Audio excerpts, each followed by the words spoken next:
오늘 우리가 읽은 본문의 내용을 가지고 성령의 권능을 받은 증거라는 제목으로 지난 주일 말씀을 전했습니다. 오늘도 동일한 제목을 가지고 동일한 본문을 가지고 말씀을 전하고자 합니다.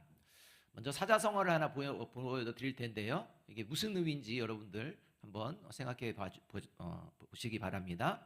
화중지병, 무슨 뜻입니까? 그림 속의 떡이라는 말입니다. 지난 정부에서 이 청와대를 개방하면서 최근까지 많은 사람들이 청와대를 방문하고 있습니다. 청와대를 그림 속에서만 보는 것이 아니라 실제로 존재하는 청와대를 찾아가는 것입니다. 그런데 여러분, 청와대에서 살고 싶다고 살 수가 있을까요? 구경은 할 수 있어도 살지는 못합니다. 이걸 그림의 떡이라고 말합니다. 실제 합니다. 내가 뭔가를 소유하고 가질 수 있으면 좋겠는데 그게 안 됩니다. 이런 걸 그림의 떡이라고 말을 합니다. 사람들에게 천국에서 살고 싶습니까? 질문하면 100이면 100, 천국에서 살고 싶다고 이야기합니다. 그러나 영원한 하나님의 나라인 천국이 그저 그림의 떡인 사람들이 있습니다. 아무리 살고 싶어도 살 수가 없다는 것입니다. 그렇다면 저와 여러분은 영원한 하나님의 나라에서 살 수 있을까요? 아니면 그림의 떡일까요? 영원한 하나님의 나라인 이 천국이 그림의 떡이 아니라 이제 실제로 영원히 살 수 있는 사람, 그 사람들이 있습니다. 그 사람들은 바로 성령의 권능을 받은 사람들입니다. 성령의 권능을 받지 못한 사람은 하나님의 나라가 실제하지만 그림의 떡입니다. 살 수 없습니다. 따라서 성령의 권능을 받은 사람인지 아닌지 저와 여러분은 스스로 하나님 말씀 앞에서 점검해 보면 영원한 하나님의 나라에서 살 수 있는지 아니면 영원한 하나님의 나라가 그저 그냥 그림의 떡으로밖에 남지 않는지 우리가 알 수가 있습니다. 지난 주일 오늘 본문을 통해서 하나님으로부터 성령의 권능을 받은 사람인지 아닌지 알 수 있는 증거, 특징 두 가지를 말씀을 드렸습니다. 성령의 권능을 받은 사람은 믿음의 길을 바르게 걷기 위해서 일상의 걸음을 멈추고 기도하는 시간과 하나님의 말씀을 듣는 시간을 갖고 살아간다라고 말씀을 드렸습니다.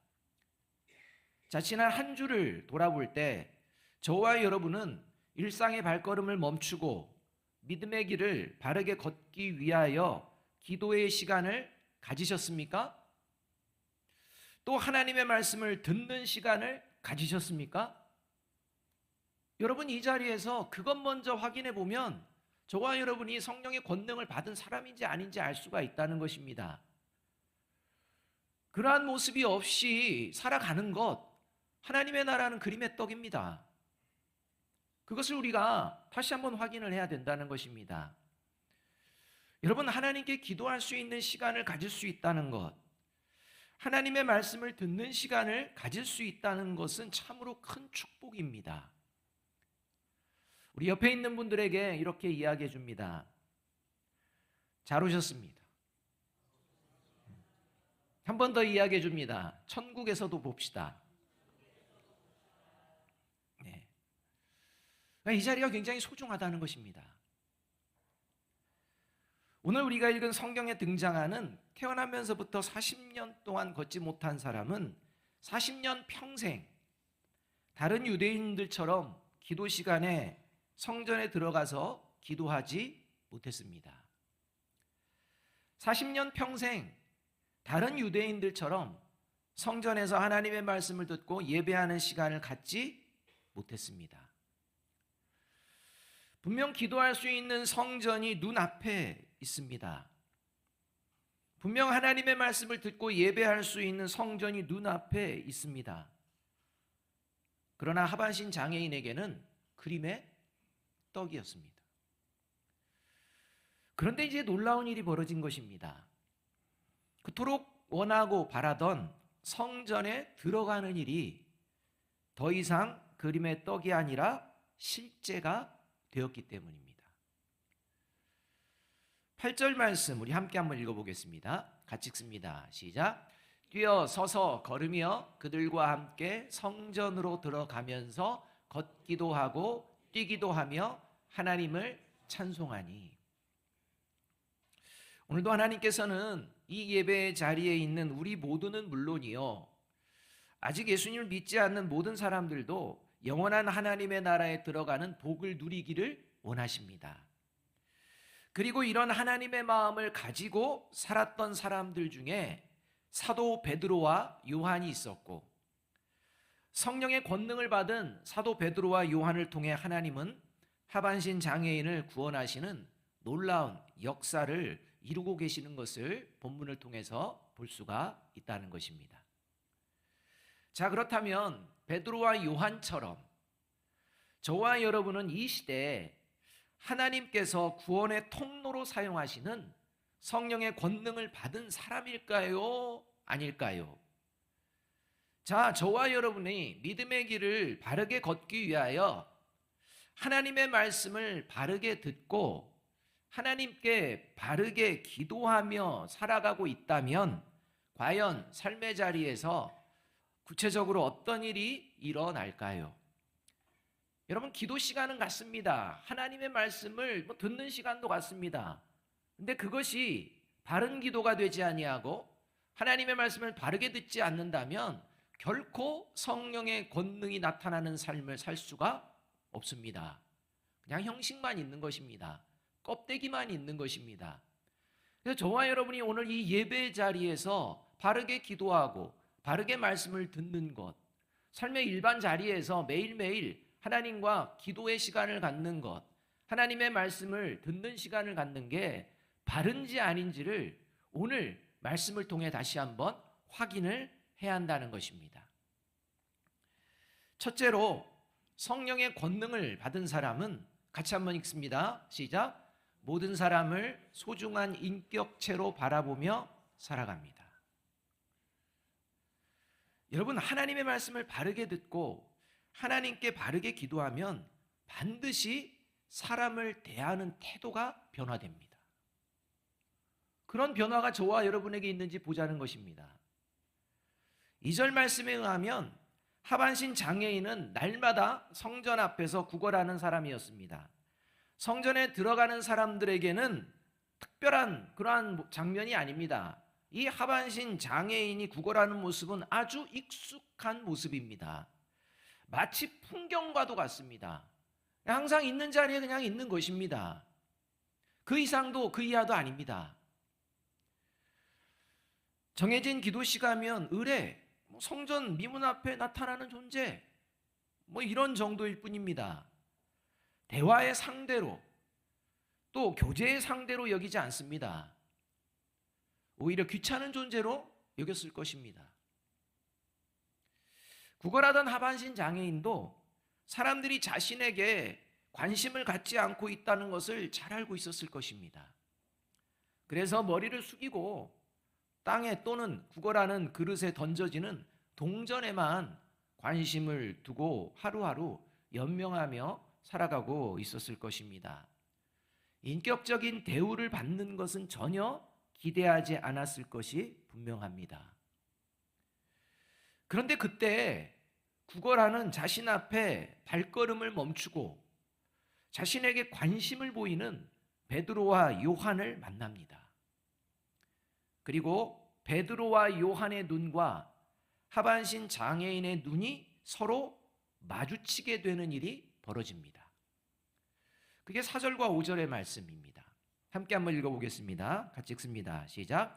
베드로가 요한과 더불어 주목하여 이르되 우리를 보라 하니 그가 그들에게서 무엇을 얻을까 하여 바라보거늘.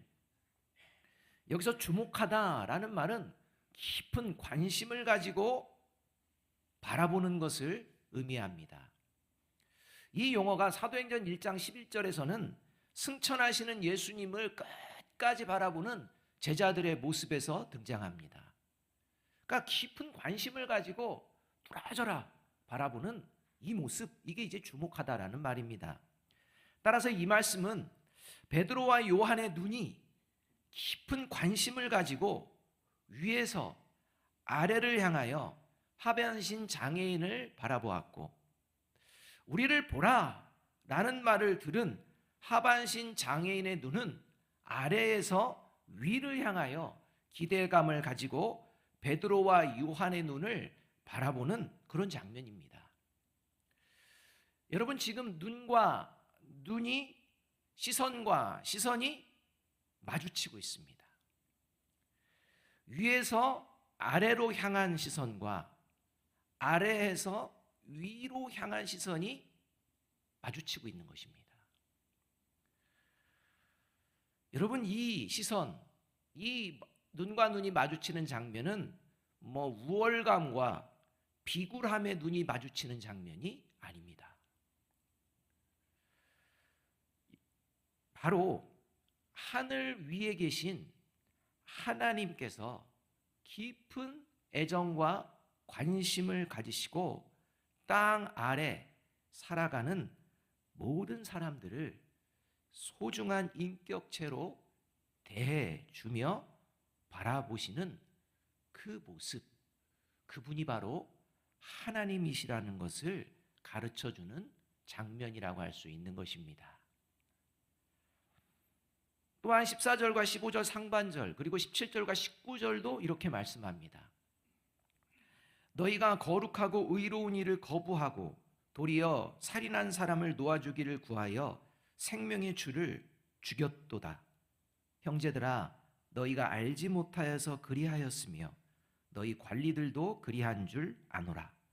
그러므로 너희가 회개하고 돌이켜 너희 죄 없이 함을 받으라.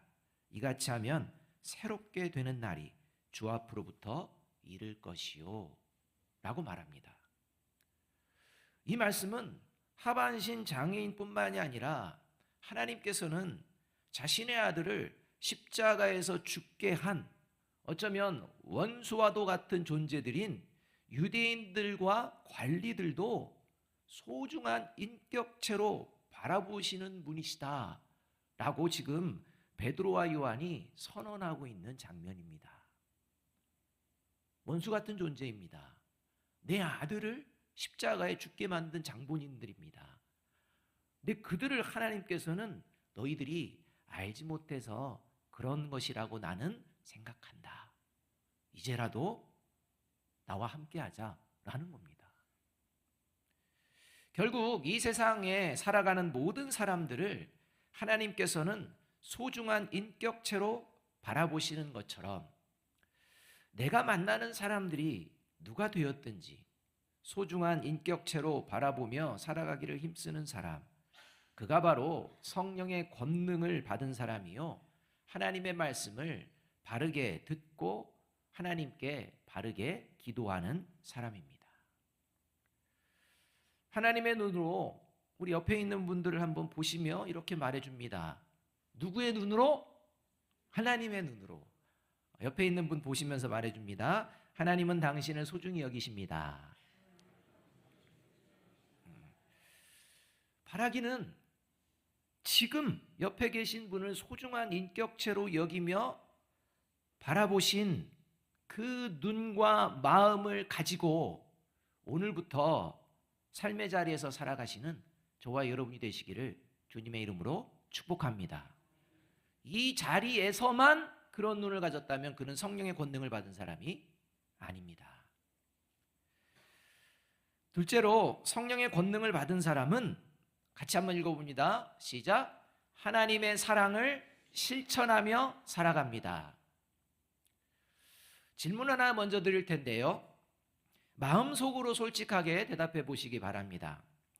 여러분이 또 여러분의 자녀들이 평생 돈 걱정하지 않는 돈에 파묻혀서 살아가는 것과 평생 예수님 안에서 살아가는 것, 어느 것이 이루어지기를 바라십니까? 말씀하지 마시. 속으로. 여러분 진지하게 한 번 더 생각해 보십시오.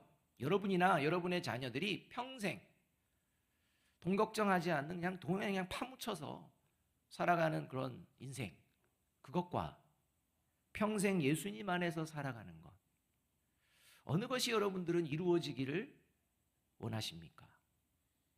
깊이 생각해 보아야 합니다. 사람이 살아가는데 돈 중요합니다. 필요합니다. 하반신 장애를 가지고 구걸하는 사람에게 당장 필요한 것은 분명 돈입니다. 구걸하는 장애인을 향해 적선을 하는 것도 사랑을 실천하는 행동이라고 할 수가 있습니다. 그런데 여러분, 구걸하는 장애인을 향해 적선하는 것은 하나님을 믿지 않는 사람들도 얼마든지 할 수 있는 일입니다. 구걸하는 장애인에게 돈을 주며 적선을 했으니 내가 하나님의 사랑을 실천했다. 여러분, 이렇게 장담할 수 없다는 것입니다. 하나님의 사랑을 모르는 사람들도 그런 행동을 하기 때문입니다. 따라서 하나님께서는 하나님이 원하시고 기뻐하시는 진정한 사랑의 실천이 무엇인지를 오늘 본문에서 베드로를 통해서 가르쳐주고 계시는 것입니다. 그 말씀이 6절과 7절 말씀입니다. 함께 한번 읽어보겠습니다. 같이 읽습니다. 시작.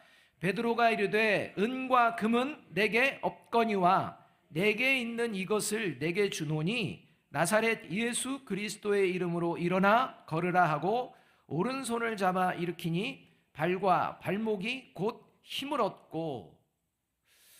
이 말씀은요, 베드로가 나사렛 예수 그리스도의 이름으로 하반신 장애인을 일으켜 세우고 온전하게 치유하는 장면입니다.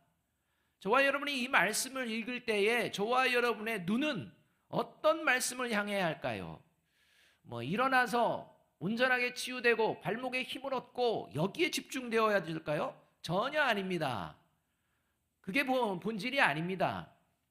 우리가 이 6절과 7절 말씀에서 집중해서 바라보아야 되는 말씀은 내게 있는 것을 내게 주노니입니다. 구걸하는 장애인에게 분명 필요한 것은 돈입니다. 그런데 베드로는 돈은 없다 이렇게 말합니다. 어쩌면 기대하며 바라봤던 장애인이 뭐야? 라는 이러한 마음, 낙심의 마음이 어쩌면 생길 수도 있을 만한 그런 대답입니다. 난 돈 없다? 이 말입니다. 그리고 이어지는 말이 중요합니다. 돈 대신 내가 가지고 있는 게 있다 라는 겁니다. 지금 베드로가 가지고 있는 건 너에게 주겠다 말씀합니다. 베드로가 지금 가지고 있는 게 뭡니까, 여러분? 자, 돈은 없습니다. 뭘 가지고 있는 것입니까? 이 장애인을 치유하는 놀라운 능력을 가지고 있는 것입니까? 그가 가진 게 그게 아닙니다. 베드로가 지금 가지고 있는 게 있습니다. 그걸 지금 너에게 주고 싶다는 것입니다. 그것은 바로 베드로처럼 구걸하는 장애인이 예수님을 믿는 믿음 안에서 살아가기를 원하는 마음입니다. 그러니까 내가 가지고 있는 이 마음 너에게 주고 싶다는 것입니다. 너가 이 마음을 가지고 살아가기를 원한다는 것입니다. 이게 오늘 이 말씀의 핵심 중에 핵심입니다. 그래서 나사렛 예수 그리스도의 이름으로 일어나 걸으라 라고 말하면서 손을 잡아서 일으키는 이런 행동을 합니다. 여기서 예수 그리스도의 이름으로 라는 말을 원문을 직역하면 예수 그리스도의 이름 안에서 라는 말입니다. 결국 베드로는 하반신 장애인이 예수 그리스도 안에 거하며 평생을 살아가는 그런 사람이 되기를, 나처럼 예수 그리스도 안에 평생을 살아가는 그런 믿음의 삶을 살아가기를 간절히 원하는 그 마음, 이 마음으로 하반신 장애인을 바라보았고 하반신 장애인 앞에서 걸음을 멈추었던 것이고 하반신 장애인의 손을 붙들고 일으켜 세웠던 것입니다.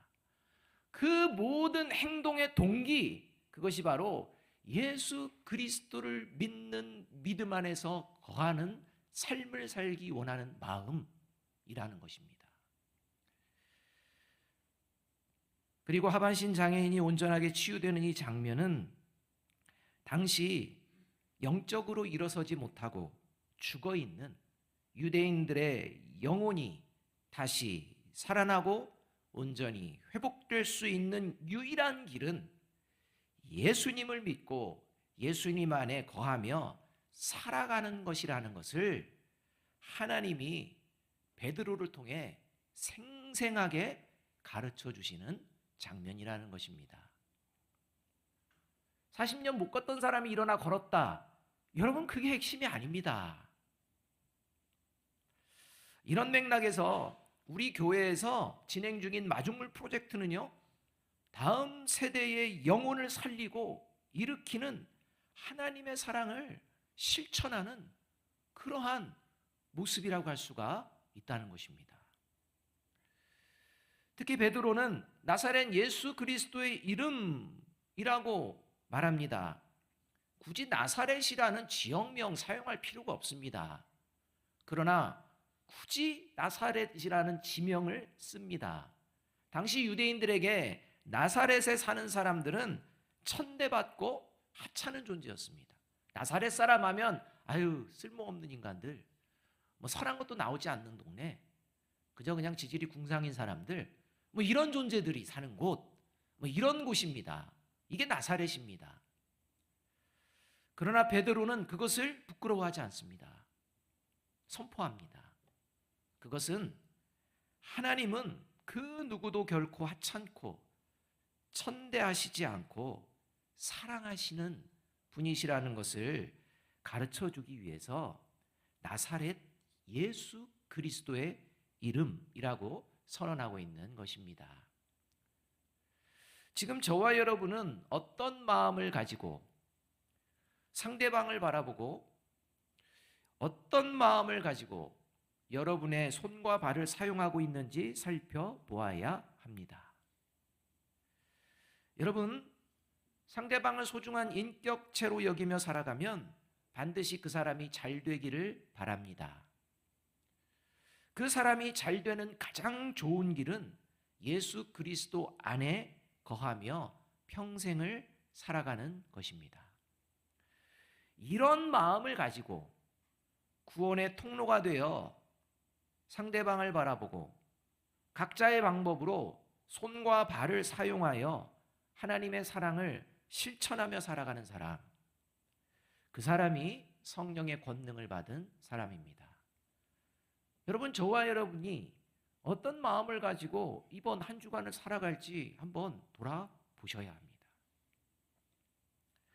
셋째로, 성령의 권능을 받은 사람은 함께 한번 읽어보겠습니다. 시작. 오직 하나님만이 위대하신 분이심을 고백하며 살아갑니다. 12절 말씀 함께 한번 읽어보겠습니다. 같이 읽습니다. 시작. 베드로가 이것을 보고 백성에게 말하되 이스라엘 사람들아, 이 일을 왜 놀랍게 여기느냐? 우리 개인의 권능과 경건으로 이 사람을 걷게 한 것처럼 왜 우리를 주목하느냐? 이 말씀은 태어나서 40년 동안 걷지 못한 하반신 장애인이 온전하게 치유되어서 걷고 뛰게 된 것, 놀랄 일이다, 놀라지 않을 일이다? 놀라지 않을 일이라는 겁니다. 왜냐하면 이게 베드로와 요한 자신에게서 나온 능력이 아니기 때문이라는 겁니다. 사람에게서 나온 능력이라면 놀랄만 합니다. 그런데 베드로와 요한은 이거 놀랄만한 일이 아니야 라는 것입니다. 누구의 능력이기 때문입니까? 하나님의 능력이기 때문입니다. 여러분, 천지를 만드신 하나님께서 하반신 장애인 한 명 고치는 게 무슨 일거리가 되겠습니까? 그러니까 이 장면을 통해 우리가 위대하게 섬겨야 될 분이 누구냐? 하나님밖에 없다. 이걸 얘기해 주는 것입니다. 유명 여가수 한 분이 오래전에 부른 노래, 리메이크도 되기도 했던 건 같은데요. 후렴부 가사의 내용에 이런 게 있습니다. 아, 옛날이여, 지난 시절 다시 올 수 없나, 그날이여. 땡 하시는, 그럼요, 제가 안 땡하고 딩동댕 했으면 여기 있겠습니까? 여러분, 혹시 이 자리에 지난 시절 그때로 돌아가면 참 좋겠네라는 마음으로 지금 자신의 상태가 과거에 비해서 비참하게 여겨지시는 분이 있다면, 또 지금 스스로를 나름대로 대단하게 여기는 우월의식을 가지고 있는 분이 있다면, 또 지금 누군가에 비해서 자신은 초라하게 여겨지는 열등의식을 가지신 분이 있다면 잘 들으시기 바랍니다. 하나님 앞에서는 그 누구도 대단한 존재는 없다는 것입니다. 하나님 앞에는 애초에 범죄한 인간은 쓸모없는 존재입니다. 소중한 인격체로 바라볼 그런 대상이 아닙니다. 따라서 저와 여러분이 위대한, 대단한 이런 사람들이 되고 싶어 하거나 그러한 존재를 부러워하거나 한다면 그거는 예수님 믿는 사람이 아닙니다. 성경에 수많은 사람들의 이야기가 나옵니다. 그중에 위대한 신앙이라고 우리가 할 수 있는 사람들도 나옵니다. 그런데 여러분, 하나님의 말씀인 성경은 위대한 신앙인들에 대한 이야기가 아니라 위대하신 하나님에 대한 이야기입니다. 위대한 신앙인이 누구처럼 이게 아닙니다. 그 사람을 그렇게 만드신 위대한 하나님을, 이렇게 되는 것입니다. 그러니까 성경은 위대하신 하나님의 이야기지 성경 속에 등장하는 인물들 중에 누가 위대하고 대단하고 이런 얘기가 아닙니다. 왜냐하면 하나님 앞에서 위대하다고 일컬음을 받을 만한 존재는 아무도 없기 때문입니다. 그래서 이사야 선지자는요 이렇게 말합니다. 이사야서 2장 22절입니다. 함께 한번 읽어보겠습니다. 시작. 너희는 사람을 의지하지 말아라. 그의 숨이 코에 달려 있으니 수에 샘할 가치가 어디에 있느냐라는 거. 한 사람 두 사람 세는 거 가치가 없다는 겁니다. 왜 가치가 없을까요? 죽으면 그 수를 센 게 의미가 있습니까? 없습니까? 없습니다. 그러니까 인간은 모두 죽는 존재, 시간이 지나면 사라지는 존재라는 것입니다. 뭘 한 사람 두 사람 생각할 필요가 있냐는 겁니다.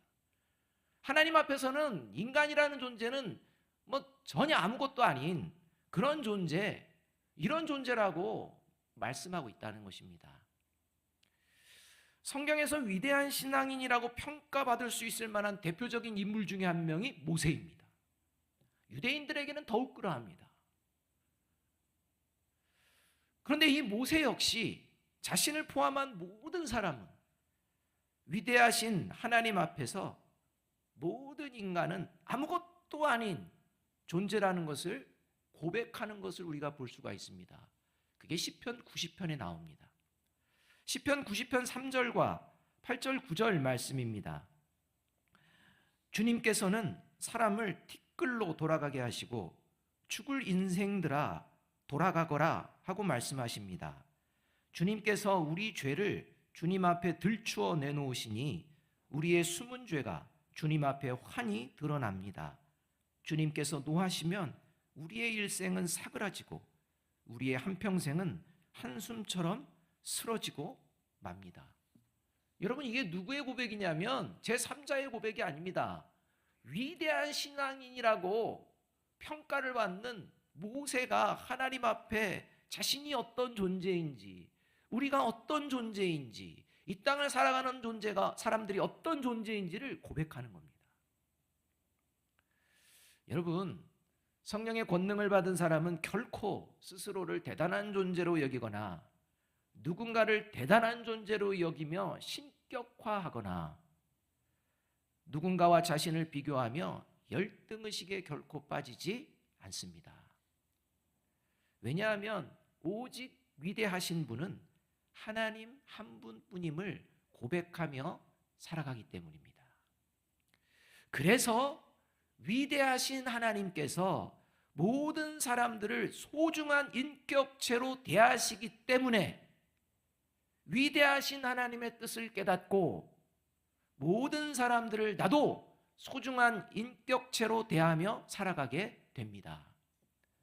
위대한 하나님께서 모든 사람들이 예수 그리스도 안에 거하며 살기를 원하시기 때문에 위대하신 하나님의 뜻을 깨닫고 내가 하나님의 사랑을 실천하며 살아가게 됩니다.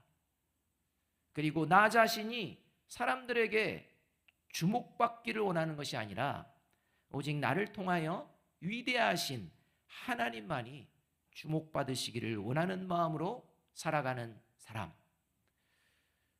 그가 바로 성령의 권능을 받은 사람이요, 하나님의 말씀을 바르게 듣고 하나님께 바르게 기도하며 살아가는 사람입니다. 저와 여러분이 하나님의 말씀을 듣는 모습, 저와 여러분이 하나님 앞에 기도하는 모습, 과연 하나님이 기뻐하시는 성령의 권능을 받은 사람의 모습인지 돌아보아야 할 것입니다. 저와 여러분 모두 오늘부터 하나님이 기뻐하시는 성령의 권능을 받은 사람으로 살아가시기를 주님의 이름으로 축복합니다. 마지막으로 고린도전서 10장 31절 말씀 우리 함께 한번 읽어보겠습니다. 시작. 그런즉 너희가 먹든지 마시든지 무엇을 하든지 다 하나님의 영광을 위하여 하라. 기도하겠습니다.